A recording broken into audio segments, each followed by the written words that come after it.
Nakatry na ba kayo manguha ng iba't ibang klase ng bat at hindi rin basta-basta dahil kikilawin natin at nanguha na rin kami na sa angat ng tayom na napakasarap naman talaga at for sure na mabubungkag na naman ang mga bahaw nito kaya samahan nyo kami. Pero bago ang lahat guys, simulan muna natin sa isang magandang umaga at naghukad na nga pala ako ng bahaw dito na pasok-pasok pa at ayan na nga intrapan natin na napakatagal na natin hindi nagagamit. Dadalhin natin sa dagat at medyo gabok-gabok na nga at pati si Ivy siyempre sasama pa rin natin yan dahil talagang hindi yan papaiwan at yung bibi namin ay bibili lang namin kay mama. At as you can see naman guys, dumiretso na nga kami papunta sa tubungan ng aming dagat. At as you can see naman guys, talagang nagbiyahe na nga kami dito at nagmotor lang kami dahil napakalapok naman talaga dito sa dagat namin. At as you can see naman si Ivy guys, nakabantay na talaga ako na grabe na panghimisong niya kaya naman sinama ko na siya dito sa dagat at parang tumaba na talaga siya. At as you can see naman guys, talagang taob-taob pa, medyo nabasa na nga yung mga lalat at mga tintin namin dito. Pero naku, talagang hindi ka magmamahay dito sa dagat namin guys dahil masisilayan mo ang napakagandang view. Kung nakikita nyo naman guys, nagbaktas-baktas lang talaga kami papunta sa tunga ng hunasan. At sa pagbaktas-baktas namin, nakalabay kami ng lambay dito. Pero naku, talagang luno pala itong lambay na to. Kaya naman nilabyan na lang talaga namin. At ayun lang nga guys, dito nga pala kami sa tunga ng hunasan. Magbubuklat kami ng trapal dahil matagal na rin kami hindi nagagamit ang mga trapal namin. At sa puntong ito guys, pagkatapos namin i-sit up yung trapal namin, siyempre nagbaktas-baktas na kami papunta sa aming hunasan dahil manginginhas kami.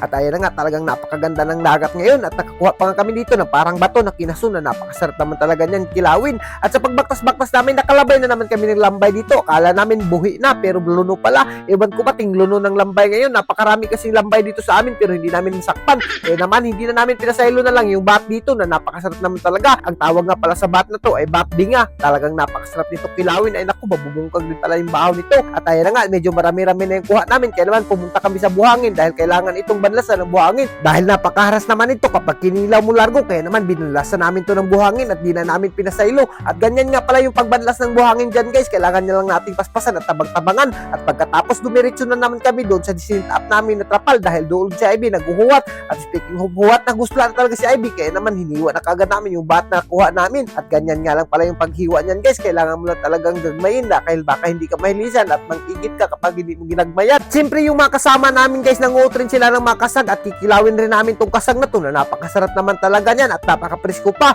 At sa puntong ito guys, tinimplahan na kagad namin yung aming kinilaw dyan at hinimay-himay lang namin yung kasag at tinibo lang namin dito sa bat na napakasarap naman talaga. At ganito lang pala yung pagkilaw dyan guys, kailangan na naman nating lagyan ng bumbay dyan. Ay naku, talagang hindi mawala yung malamas natin dyan dahil lami naman yung kinilaw kapag walang lamas. Alam nyo ba guys, dito sa lugar namin ito talaga yung mapambato namin dito pagdating sa kainan. Kaya naman kung hindi ka taga-probinsya, hindi ka makakarelate nito. At kung umabot ka sa video na to guys at kung taga-probinsya kang tunay, mag-comment ka kung ganito rin ba yung mga ginagawa nyo sa inyo dahil kami ganito yung ginagawa namin. At siya nga pala mga idol, meron nga pala kaming saang at tayom na dala dito pero bago ang lahat kung paano na kami nakadala niyan, ito muna yung mga pangyayari. At tayo na nga